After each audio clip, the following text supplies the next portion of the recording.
ব্যবসায়ী। বিষ্ণু বললেন, আব্দুর রহমান ইবনে আউফ, সম্পদ ছেড়ে দিয়ে, পরিবার ছেড়ে দিয়ে, স্থাবর সব ছেড়ে দিয়ে আল্লাহ রাসূলের ভালোবাসায় মক্কা থেকে মদিনায় এসেছো। মদিনায় তোমার চিন্তা নাই, সাদ ইবনে রবিকে আমি তোমার ভাই বানিয়ে দিলাম। সাদ ইবনে রবি তোমার আপন ভাইয়ের মতো। সাদ ইবনে রবি বলল, আব্দুর রহমান, জীবনে তোমারে কোনোদিন দেখি নাই, তোমারে আমি চিনি না, তোমার নাম শুনি নাই, কিন্তু বিশ্বনবী যে তোমার দায়িত্ব আমাকে দিয়েছে, আমার যে বড় ধনী মদিনার মধ্যে দ্বিতীয় কেউ নাই, আজ থেকে তুমি আমার ভাই, আজ থেকে তুমি আমার কি। আল্লাহ আমাকে যত সম্পত্তি দান করেছে তার অর্ধেক সম্পত্তি আমি তোমার নামে দিয়ে দিলাম। ও আব্দুর রহমান ইবনে আউফ, শুধু তাই নয়, রব্বুল আলামিন আমাকে দুইজন স্ত্রী দিয়েছে। কয়জন? তুমি দেখো আমার কোন স্ত্রীকে তোমার বেশি ভালো লাগে, যার নাম তুমি বলবে সাথে সাথে আমি তারে তালাক দিয়ে দিব, তার ইদ্দত পালন শেষে তুমি তাকে বিয়ে করে তোমার সাথে নিয়ে যাবা। সুবহানাল্লাহ।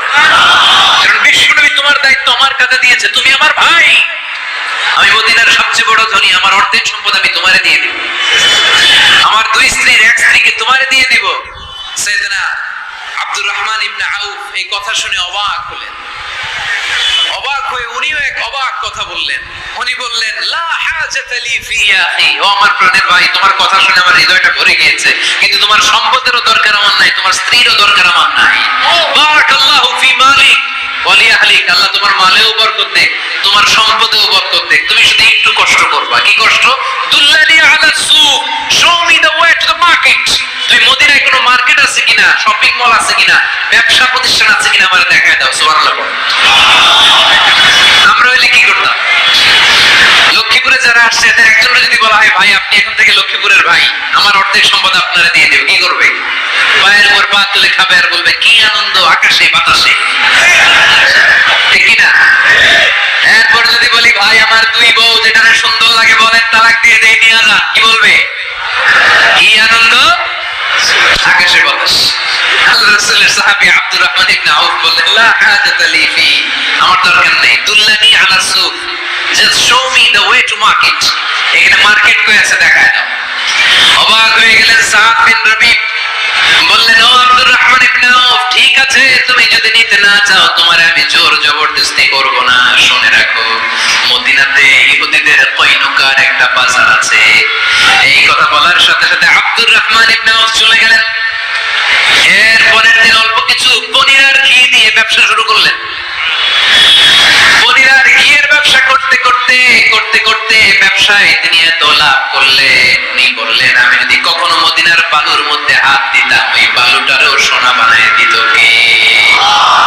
দুল্লানি আলা সুক, লক্ষ্মীপুরের কর্মঠ যুবক ভাইয়েরা, এই আব্দুর রহমান ইবনে আউফ আমাদের প্রেরণা। উনি অন্যের ঘাড়ে পাড়া দিয়ে খেতে চায় নাই, আরেকজনের উপর ডিপেন্ডেন্ট বা নির্ভরশীল হতে চায় নাই।